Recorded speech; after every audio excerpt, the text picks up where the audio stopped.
Gopi Jana Balava Giri Baradhare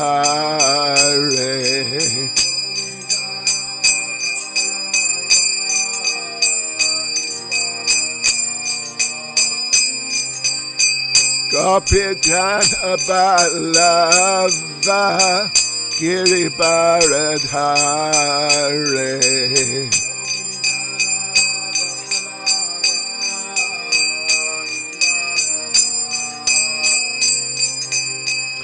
Yashodanandana Vraja Janaranjana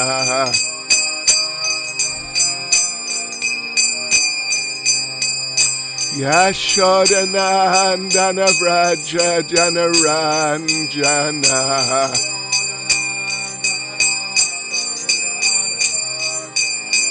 Yamunatira Vanachare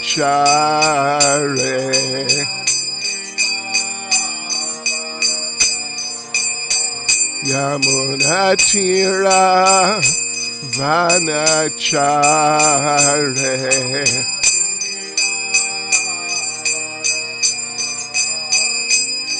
Jaya Radha Madhava Kunja Bihare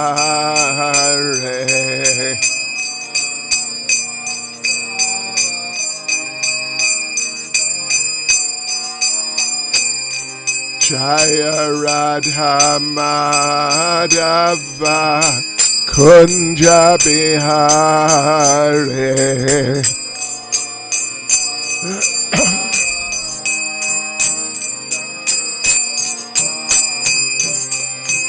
Gopi Jana Balava Giri Baradhare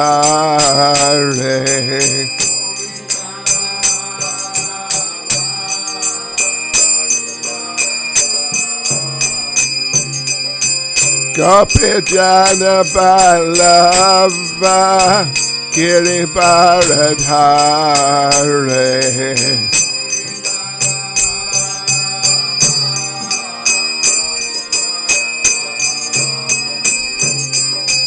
Yashodanandana Vraja Janaranjana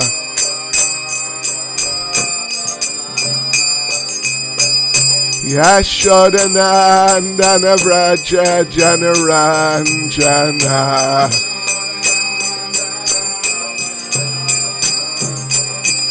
Yamunatira Vanachare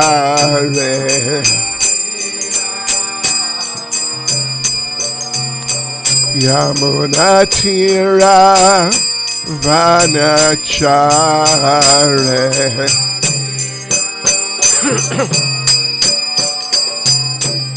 Jaya Radha Madhava Kunja Bihare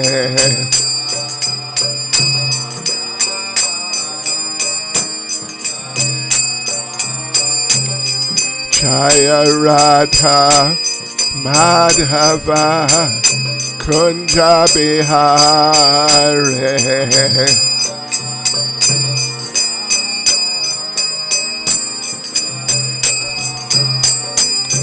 Jai Prabhupada Jai Prabhupada Jai Prabhupada Jaya Prabhupada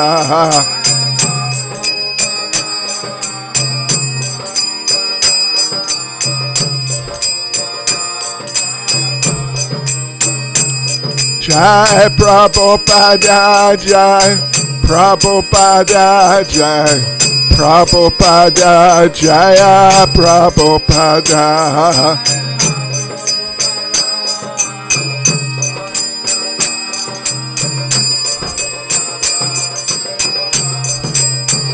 Jai Prabhupada Jai Prabhupada Jai Prabhupada Jai Prabhupada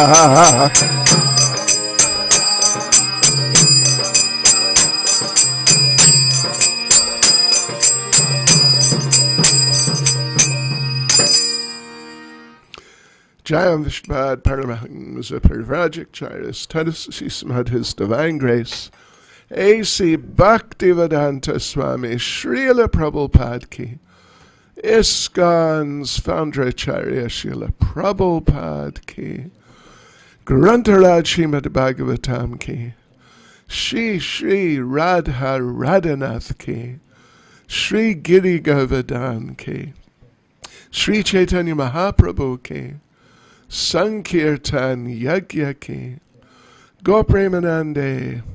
All glories to the assembled devotees. All glories to the assembled devotees.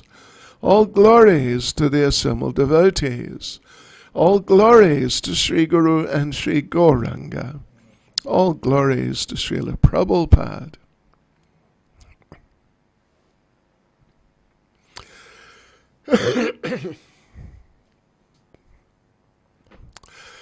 Om Namo Bhagavate Vasudevaya.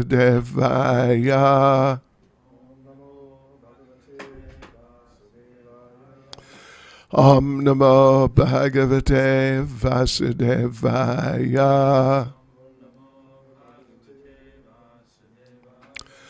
Om Namo Bhagavate Vasudevaya.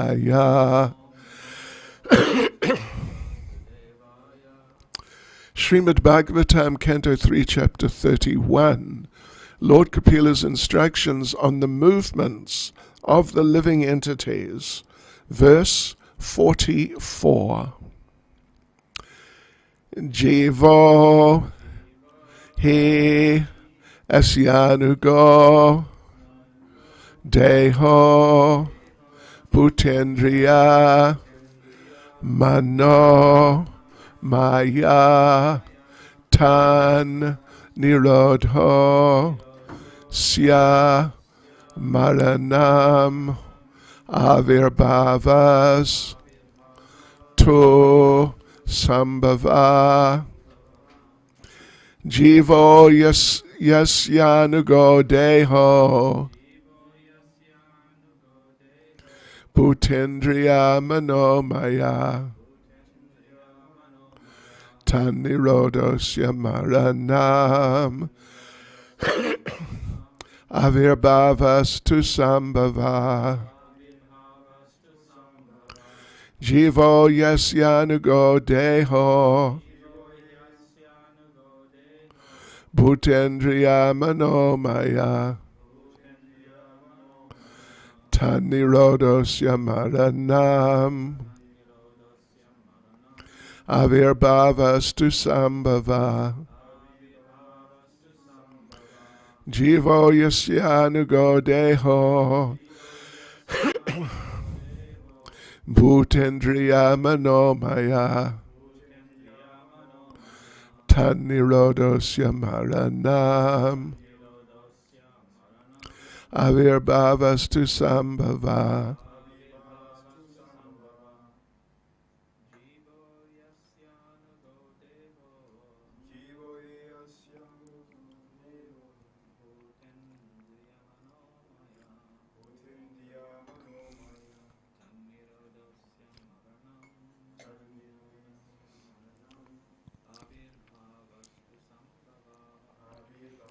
to sambhava syanugo deho bhutendriya manomaya tanirodosya maranam vibhavas to sambhava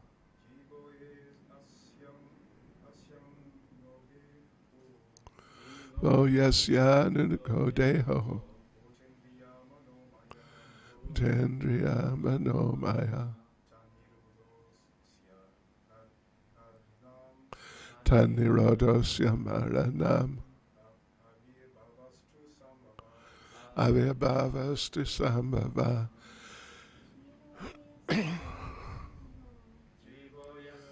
to go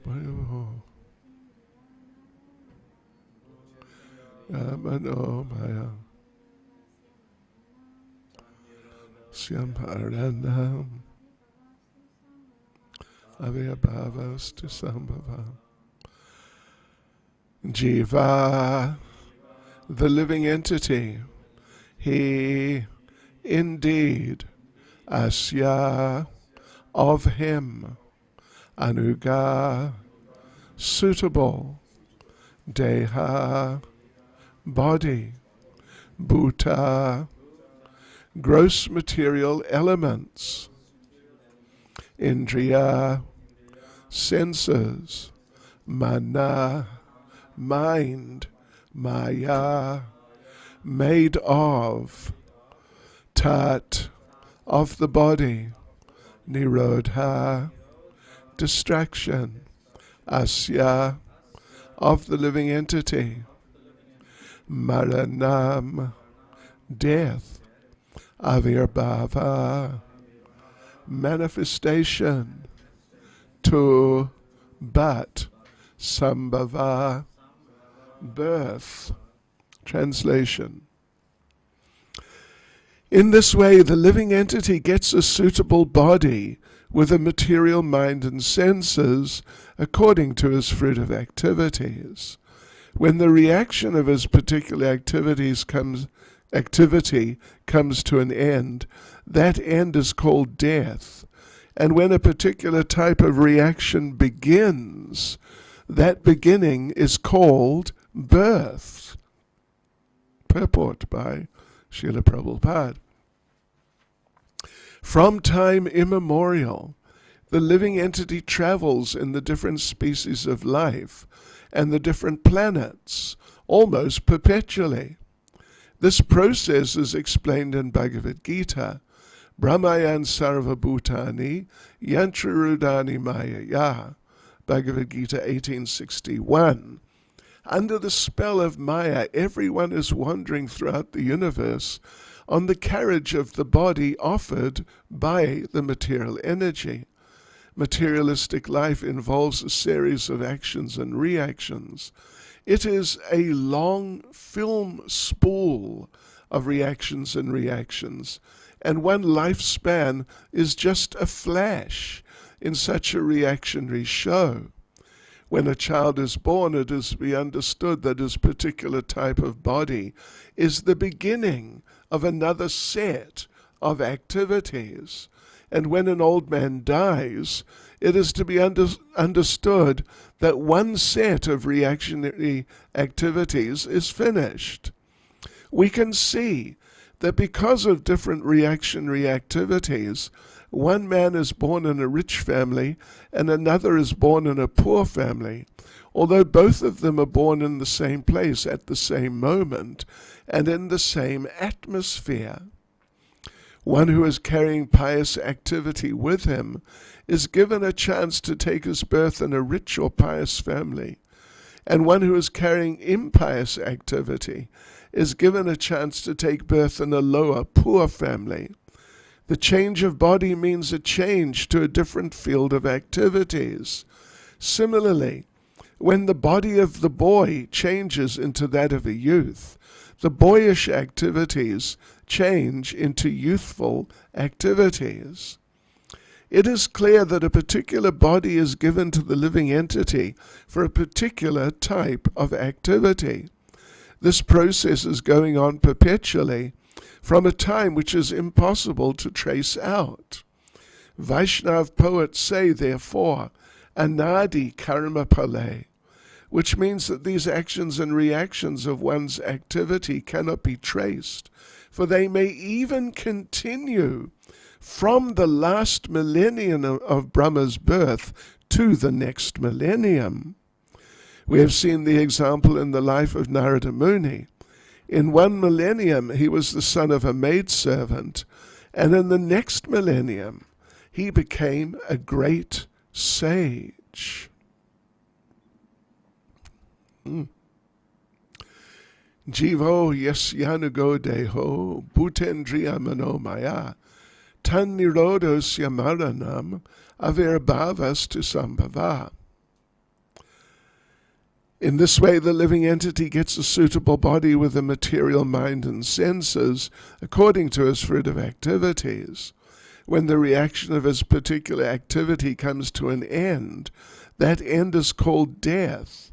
And when a particular type of reaction begins, that beginning is called birth.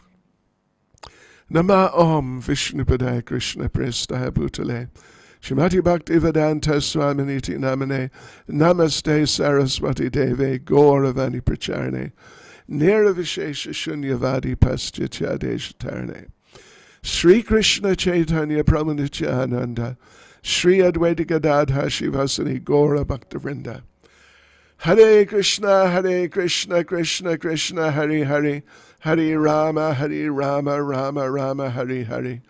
Vanchkalpatarubhyascha kripa sindhubhyevacha patitanam pavanebhyo vaishnavebhyo namo namaha.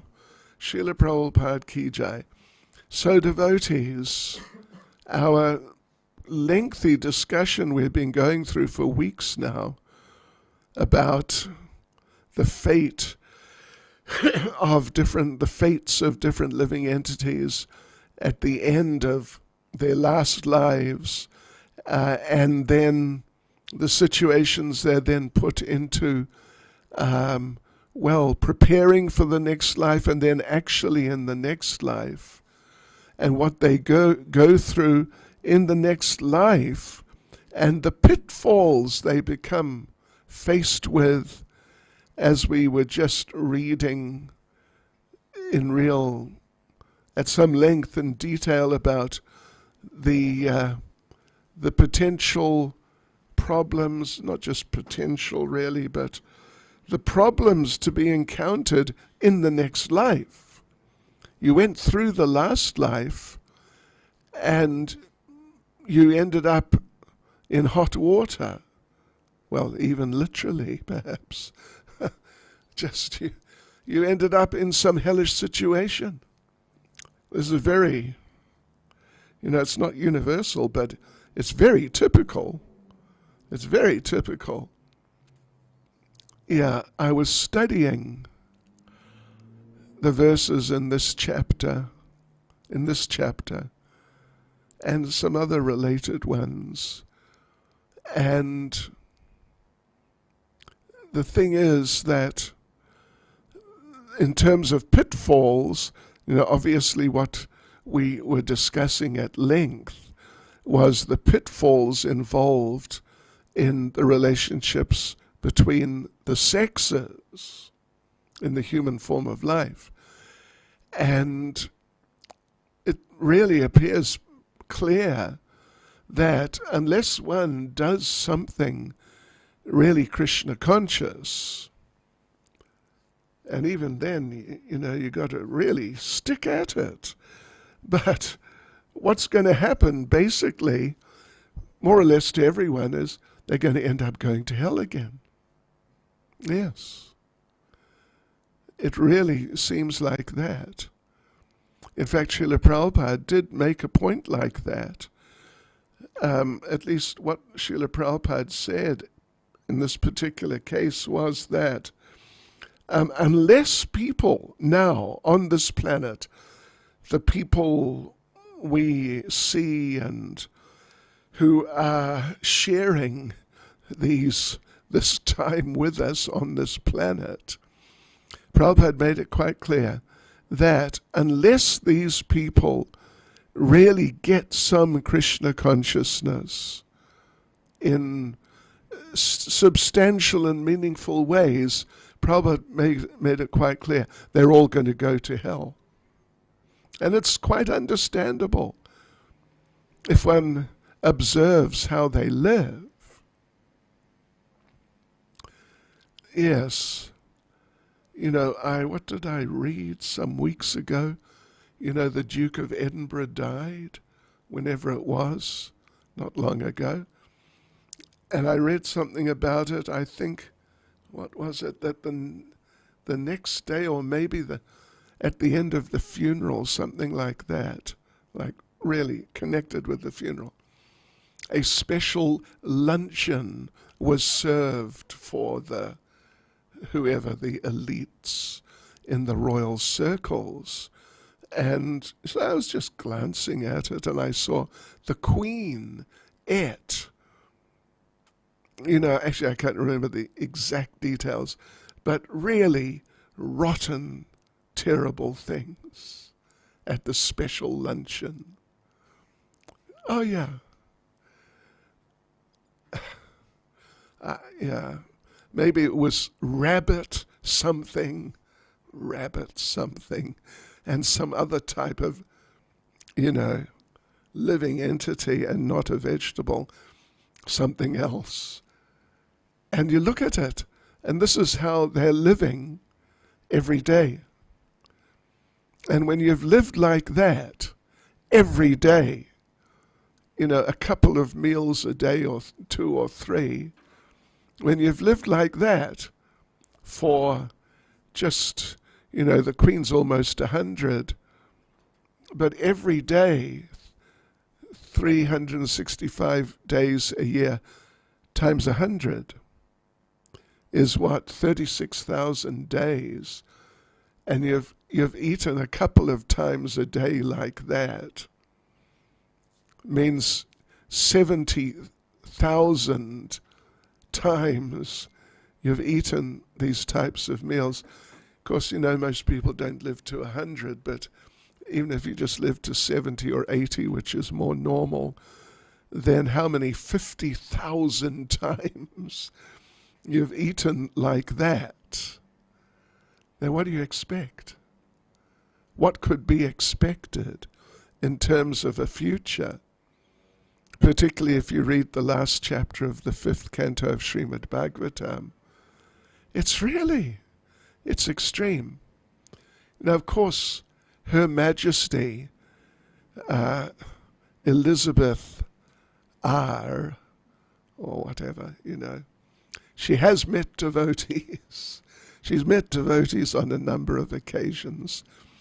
And as I understand, she even attended the arti at the Avanti school in northwest London.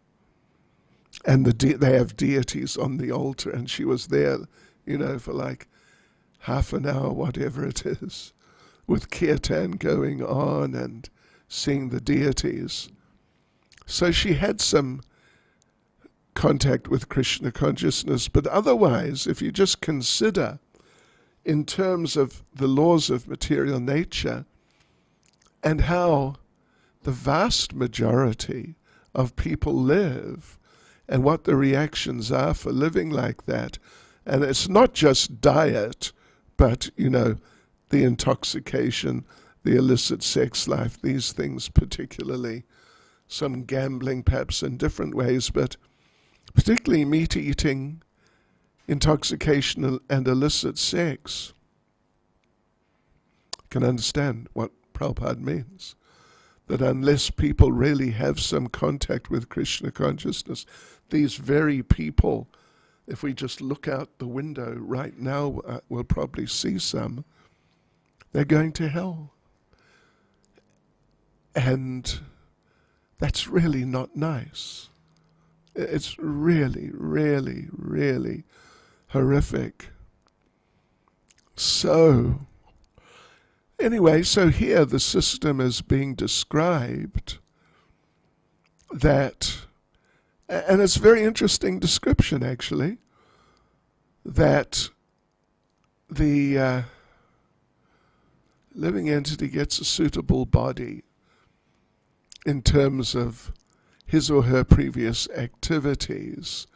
Then, according to the way Prabhupada describes it here, Prabhupada says, materialistic life involves a series of actions and reactions.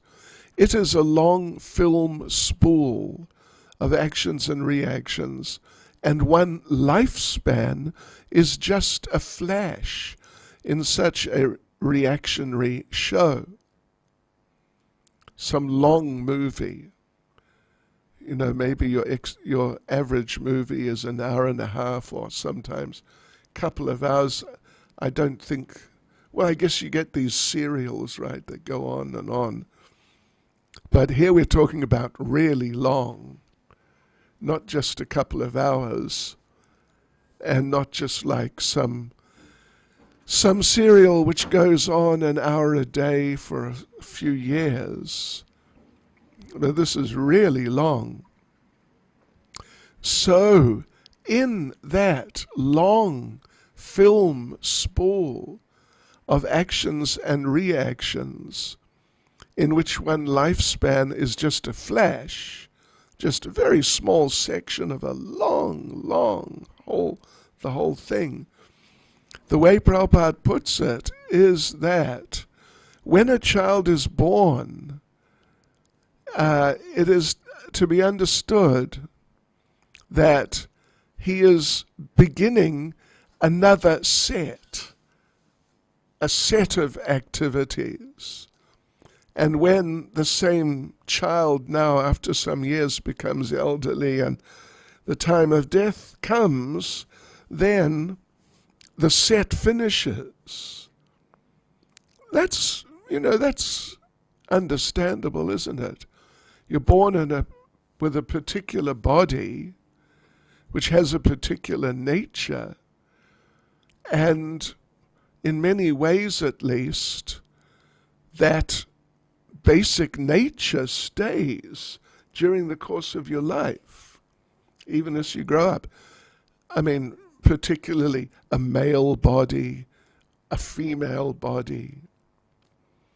So you're sort of, that's the set. That's part, like a very fundamental part of the set, the male type, or the female type, or the racial type.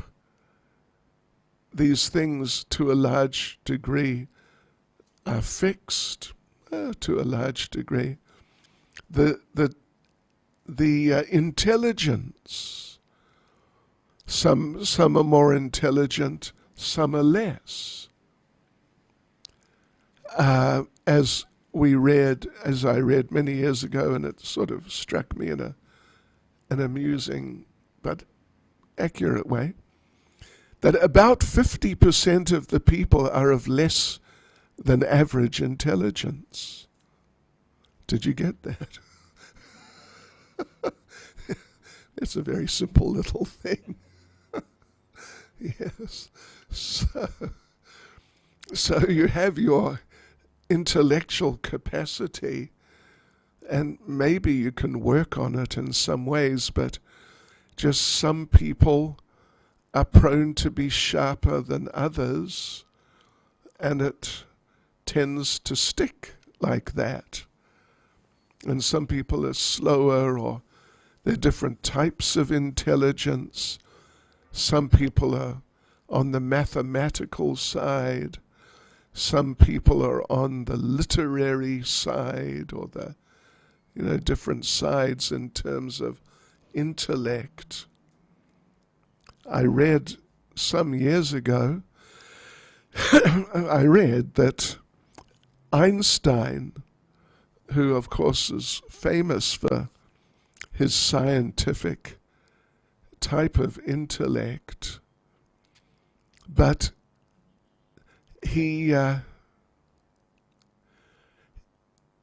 that was his type of intellect, and other types of intellect which other people who are not scientifically minded, but he didn't have.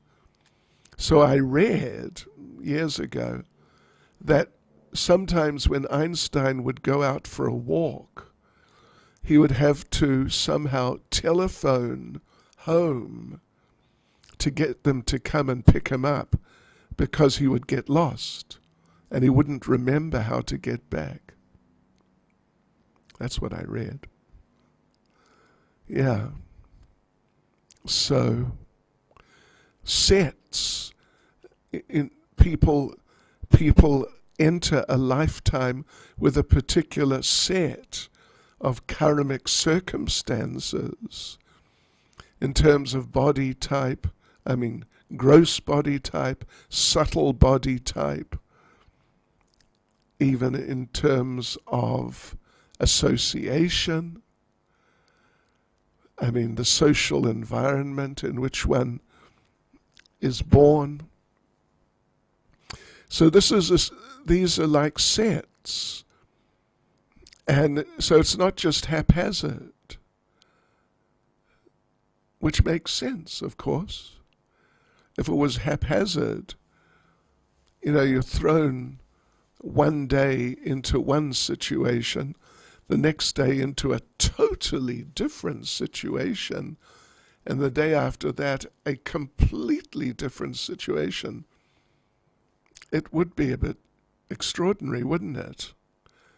But there's a type of consistency to some degree, not absolutely, but a type of consistency in the circumstances that people face during the course of their lives.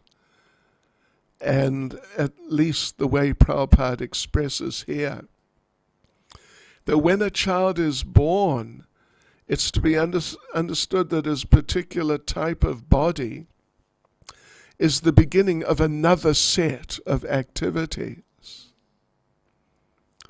And then born and then dies, and then born into a different situation in which a different set of activities or reactions, a different set of reactions are sort of gathered together and dumped on his head to deal with. And life is going on like that. It's, life in the material world. And, I read an interesting thing today. I looked at Srila Vishwanath Chakravarti Thakur's commentary on this verse, and he said an interesting thing. He said that death means when the subtle body separates from the gross body. I thought that was very interesting. Yeah, because that's death. The gross body is done, but the subtle body is not done. The subtle body goes on. Yeah. And of course the subtle body, it mutates and changes in different ways, but still it's essentially the same subtle body, which is just transforming from childhood to youth to old age. First of all, the subtle body changes, but it's the same subtle body. It's the same subtle body. But as Srila Prabhupada explained, in terms of the change of body, a gross body in the course of this life, Prabhupada seems to have accepted the principle that some people, scientific type people, talk about, that every several years, every so often, every cell in the body changes. And so you literally get an actual different body every, sometimes they say 7 years, but something like that. It is actually a different body, in fact, even though it resembles the body several years before. Of course, some aging has taken place, but resemblance will be there. But actually it's a different body. It's actually a different body. I mentioned, I'm sure some of you would remember, every now and then I see these things which catch my mind. The example of Ned Kelly's gun, do you remember that one? Ned Kelly's gun. You're not familiar with Australian history too much, probably. But anyway, Ned Kelly was a famous Australian criminal, heavy gangster, heavy gangster in the sort of the early colonial days when they're just getting established. And yeah, he did a lot of things he shouldn't have done. And he had this special gun, and eventually they killed him. So, but the gun became a museum exhibit because, he's Ned Kelly. He's one of these, like really very famous characters in the history of the country. So, that was like 200 years ago or 150 at least that he was living. So they put his gun in the museum. But like anything, the gun deteriorated. First of all, if I remember correctly, the barrel just they had to replace the barrel because the original barrel just rusted or something. Then they had to replace the handle because it fell off or something like that. And then they had to replace the middle part. So what you got? You got a totally different gun. It's actually a different gun. It's just a different gun. But it's still in the museum with a thing saying Ned Kelly's gun. So, life in this world. So, the gross body, Prabhupada indeed talks about that within the set of this lifetime, where there's certain, common factors running through. But then there are subsets, and Prabhupada says, the change of body means a change to a different field of activities. Okay. Similarly, when the body of a boy changes into that of a youth, the boyish activities change into youthful activities. It's a different set. It's a subset within the greater set of that lifetime. Yes. So anyway, the changes of the gross body in Bhagavad Gita and, everywhere, this is emphasized so much. The changes of the gross body, and therefore how we shouldn't be attached to the gross body. The subtle body also changes, but it is the same subtle body. It's just transforming in different ways. It's not like that at some point the subtle body is actually finished and you get an actually new one. No, it just changes shape. So, yeah, I found that interesting. Srila Vishwanath Chakravarti Thakur said that death means the subtle body separates from the gross body, and the subtle body just goes on into a different future. They were together. In fact, he says, the way he puts it is that there's a real type of oneness during this life. The gross body and the subtle body, they sort of merge. They kind of merge. They become very much entwined with each other through the course of the life. And of course we know people identify. I am a this, I am a that, I'm intelligent, I'm not, I'm happy, I'm sad, I'm big, I'm small. All these identities in terms of gross body and subtle body without understanding the difference. But death means the subtle body, they just separate, and the subtle body goes on. But the gross body just, that's it. So this is going on perpetually. It's going on perpetually while one is in this material world. And Srila Prabhupada makes really interesting point at the end of the purport. Well, a particular body is given to the living entity for a particular type of activity. Anyway, that we already mentioned. You get a male body, and generally it's for male type activities of different, there are different variations, but there are male types of activities.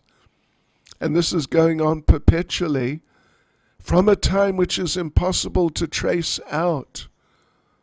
Vaishnav poets say, therefore, anadi karma pale, which means the actions and reactions of one's activity cannot be traced, because they may even, this is really an important point, which Prabhupada mentions in a few places, but not many, but this is one.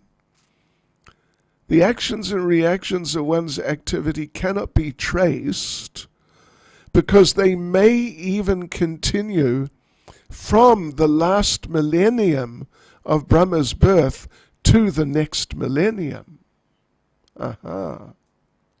Yeah. Last millennium of Brahma's birth, well, it could be just the day of Brahma, but it could mean the death of Brahma, and then into the next Brahma's life. And we've seen the example in the life of Narada.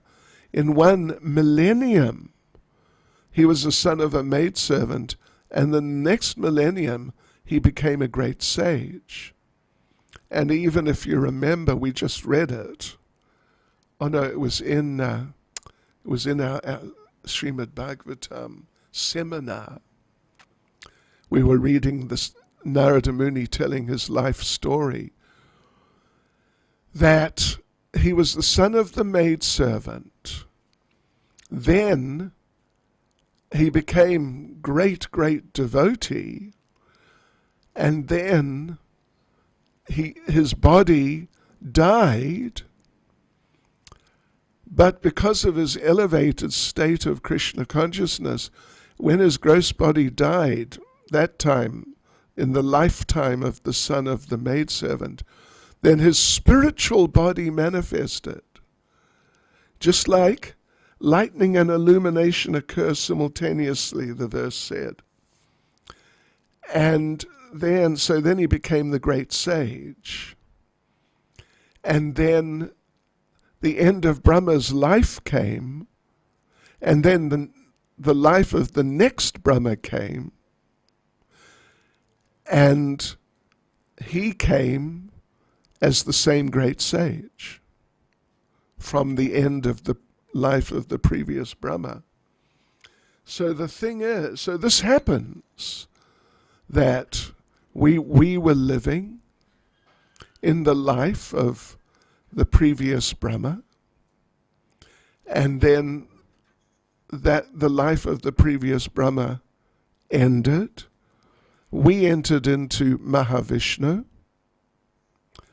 in the state they call Susupti, deep sleep, and then, as per the description in Brahma Samhita, we came out of Mahavishnu for the next millennium or lifetime of the next Brahma. And we ended up being placed into one of the universes by the arrangement of the Brahma. So, therefore, in that sense, Prabhupada's saying that you cannot trace the beginning of your time in material life. You cannot really say that it's been, X a million years or 10 million or whatever, because in between Brahmas, time as we know it stops. It's withdrawn, because time is an energy. Time is not just a sort of a constant feature of reality. Time as we know it is an energy, the Kala Shakti. And along with us, the Jiva Shakti, being withdrawn into Mahavishnu at the end of Brahma's life, the Kala Shakti is also withdrawn into Brahma, into Mahavishnu, and then comes out again when Mahavishnu glances over the material nature. So, therefore, you can't say that it was any particular number of years. So therefore, Prabhupada mentions this little part of a verse, Anadi Karma Pale. Anadi. Adi means beginning. Anadi means beginningless. Karma Pale, fruit of activity, materialistic activity. So it's been going on, and it can go on, or you can get out of it by changing to Krishna consciousness. Yes. Hare Krishna. Any comments, questions, words of wisdom? Mother Rukmini, anything? No, I have a question that's from last night, but maybe linked a little bit. Okay. You were mentioning how Yashoda and Radharani, they don't have that marginal Yeah. characteristic, and therefore they never fall down. So I've always had this, inverted commas, doubt that then do they have free will? And then if they do, why would Krishna need to create the marginal energy? Why not create us all like that? Well, okay, so the question is, last night we mentioned how Mother Yashoda and Radharani, they are not jiva souls. Radharani's in her own special category as the internal potency, the pleasure potency of the Lord. Mother Yashoda is a little different. Well, a little different. Let me just read it. Mother Yashoda, that exalted platform of prema is described by Sri Chaitanya Mahaprabhu as Prema Pamato Mahan, and Mother Yashoda naturally acts in such an exalted position in loving affairs. She is therefore a Nitya Siddha devotee, an expansion of Krishna's Hladini potency. Did you read that last night? Or since? She's therefore a Nitya Siddha devotee, an expansion of Krishna's Hladini potency. His potency to enjoy transcendental bliss through expansions who are special devotees. Such devotees are not sadhana siddha. So the question is, at least first part, do such devotees have free will? And the answer is, why not? They're not machines. They have free will. Of course they have free will. But because of their nature, they have no tendency to utilize their free will in materialistic ways. We have the tendency, or the sort of built into our nature, the capacity, you could say, to misuse. They don't really have the capacity. They're just not inclined like that. Yeah. Then the question is, then why? Why do we need to have that capacity? Why? So the question is, why do we need to? You know, what I was going to say is, when you get there, I think you should ask Krishna if you want an authoritative answer. I can suggest something. I could suggest, because in a certain sense, it adds an element of interest to the situation. Yeah. You know, we hear sometimes that because there's a tendency to not serve Krishna, when we do serve Krishna, that is enhanced by the fact that we don't actually have to. We're doing it voluntarily. But it doesn't mean that when Mother Yashoda or Srimati Radharani, when they serve Krishna, it doesn't mean that they're not doing it voluntarily. It's just a different kind of sphere of voluntariness, something like that. Less hazardous. And why?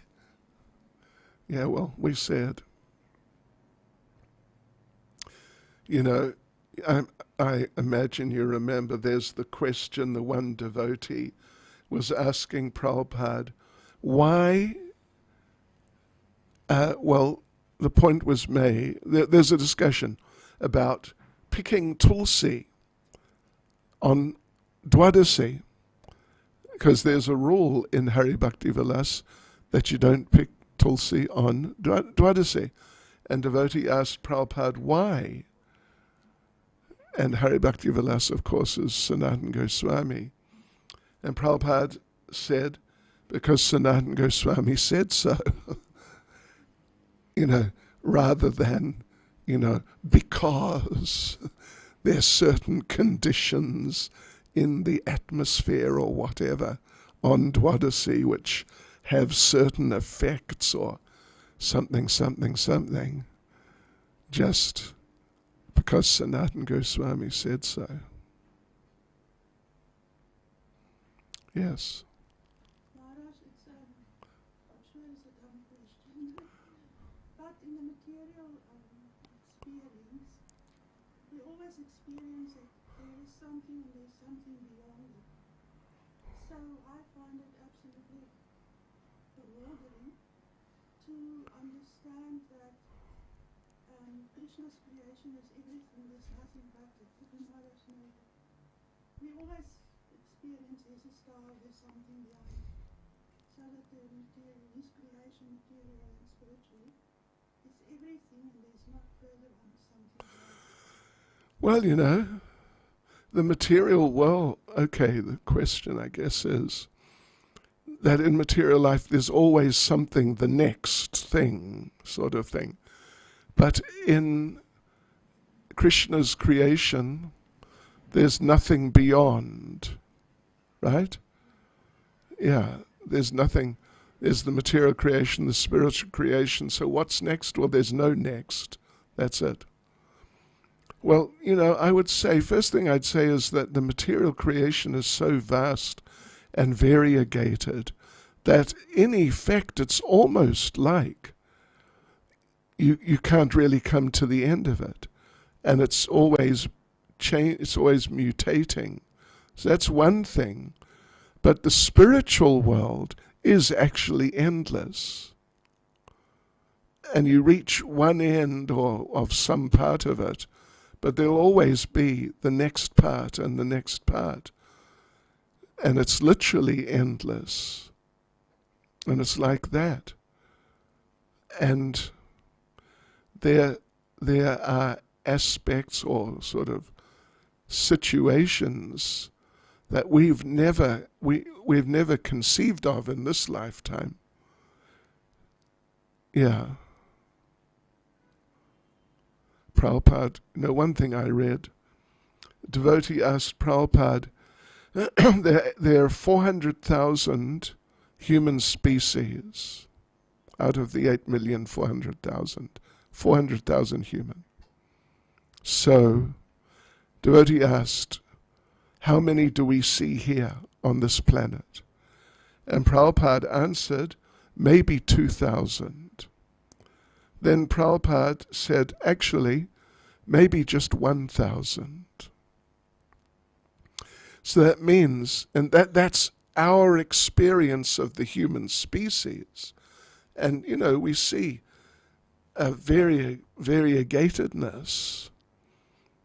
But there are many different types of humans who we haven't had experience of.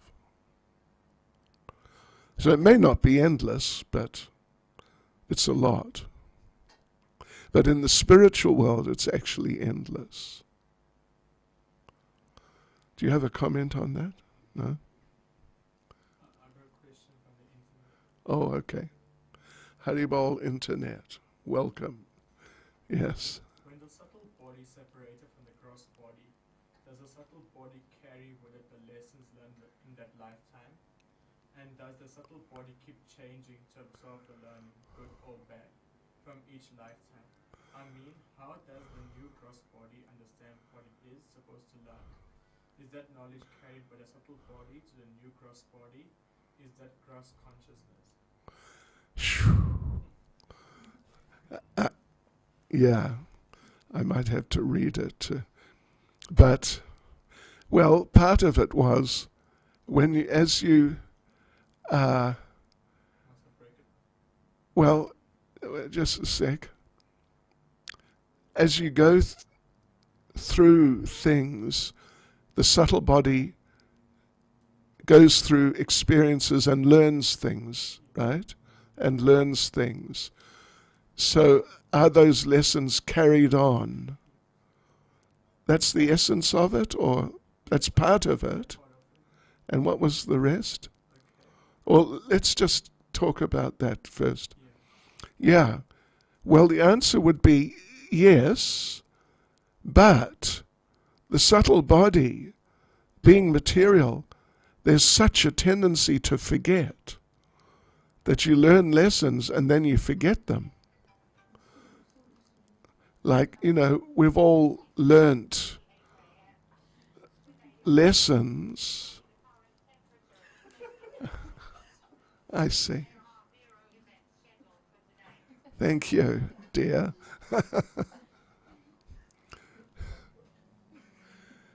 Like, you've all learnt Afrikaans, and I know that a lot of it has been forgotten. And I can tell you an interesting experience of mine. I've been studying Russian for quite some years, but I haven't been this year because of circumstances. And I've definitely forgotten some. So it's not just like you learn a lesson and you got it, and it's just imprinted into the subtle body, and you're never going to go against that again because you learnt, and that's a very important thing about the subtle body. Yeah, it's not like just an cumulative type of thing. And what's the next part? How does the new gross body understand what it's supposed to learn? How does the new gross body understand? Well, the new gross body doesn't really understand what it needs to learn. It's like the subtle body comes into the new gross body and sort of familiarizes itself with the new gross body, through the early days and then into youth and all that.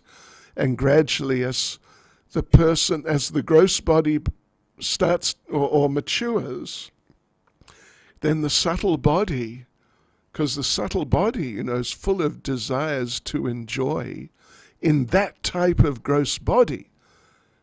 That's how he or she got that particular gross body, because of the specific desires and karma. But these karma and desires are very intricately linked. So the subtle body, as the gross body becomes more mature and like that, like into the 20s and approaching 30 and all that, then they really, there's this tendency for them to really have a clear idea of what they've got to get themselves together in, a career of some sort and all that. So yeah, it's not quite the right question. Kind of, but then there's a last part to it. Is this gross consciousness? Like whatever you've been explaining. Is that gross consciousness? Gross consciousness, subtle consciousness.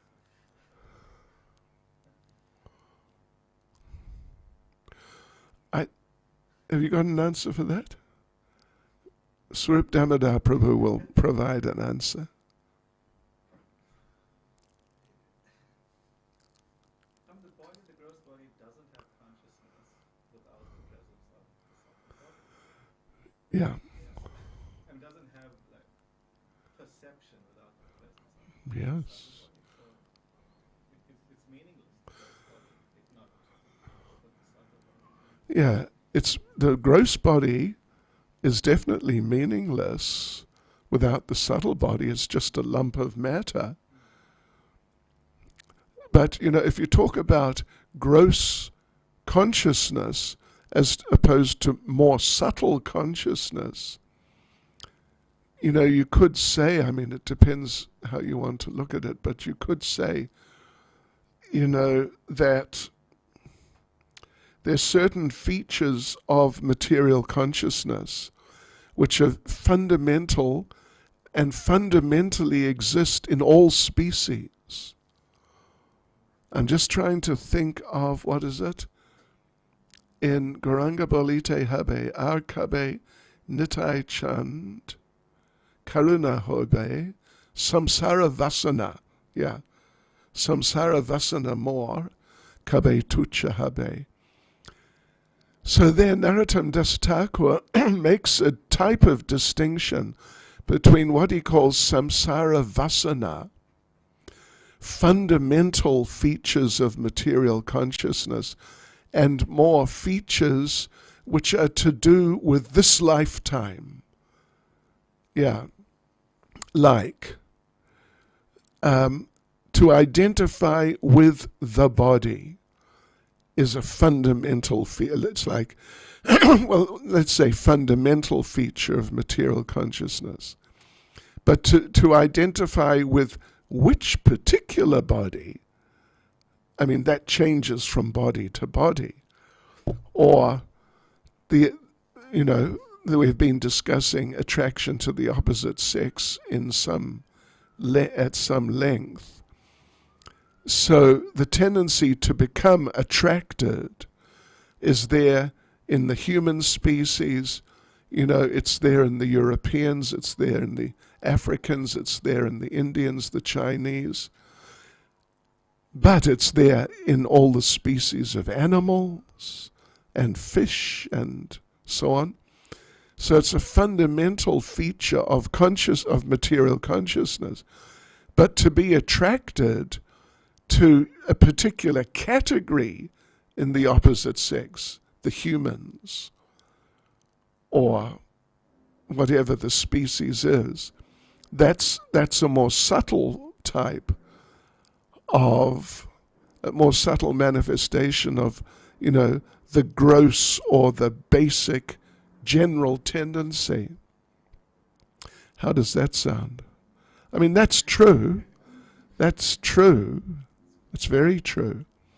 So Narottam Das Thakur is praying to Lord Nityananda that Ar Kabe Nitai Chand Karuna Hoibe, when will I know that I've got the mercy of Lord Nityananda? When samsara vasana more, Kabe Tucha Habe, when my fundamental material consciousness becomes tucha, means just like, it's nothing, then I'll know. Not just that when my tendency to be attracted to some particular version of some type of material pleasure has gone. But when the whole tendency to become attracted to that type of material pleasure in whatever manifestation, whatever species, when that's gone, samsara vasana more, kabe tucha habe, then I'll know that I got the mercy of Lord Nityananda. That in whatever species I'm put, I won't have that type of material attraction. Hare Krishna. Oh. I think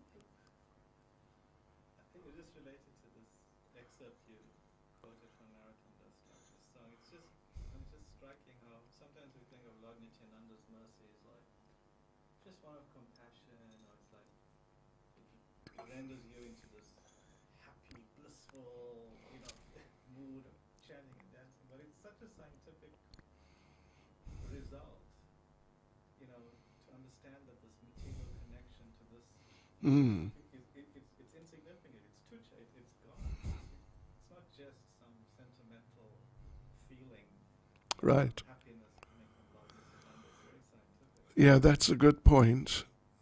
The mercy of Lord Nityananda, there can easily be the tendency, I know there sometimes is, to just feel mercy of Lord Nityananda. Yeah, Hari Bol, we're in ecstasy.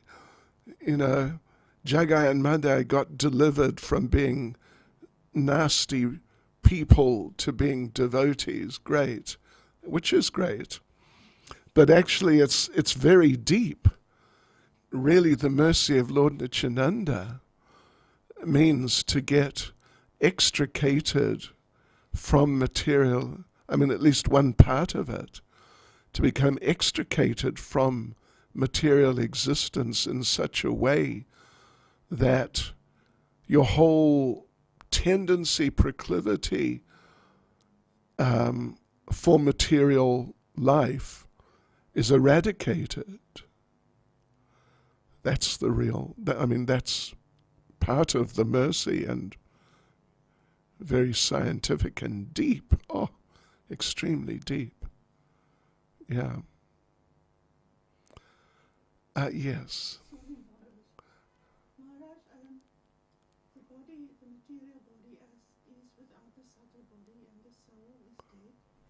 So the pain we experience in the material body, would that be the subtle body that experiences the actual pain?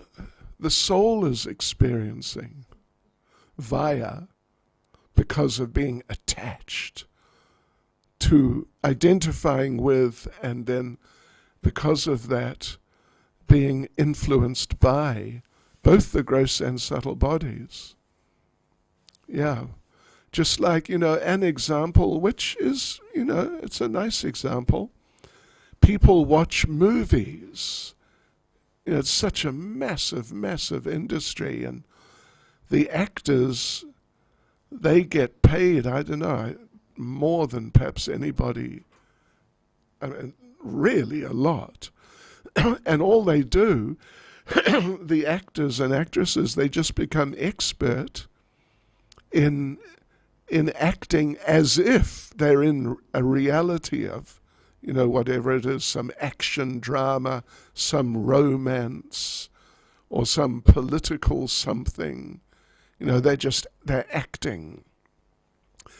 And they're so expert, and the whole get-up of the movies is so expert that the people go there and they're just drawn into it, and they feel the drama, when the hero's in danger.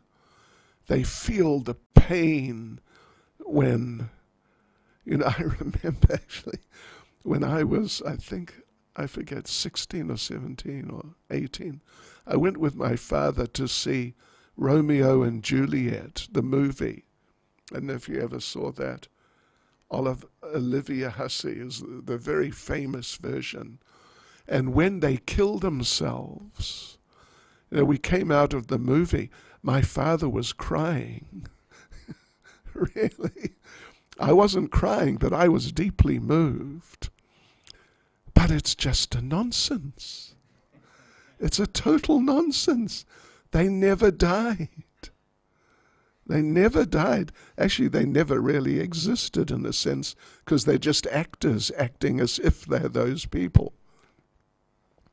So but people feel, and that's why they go to the movies.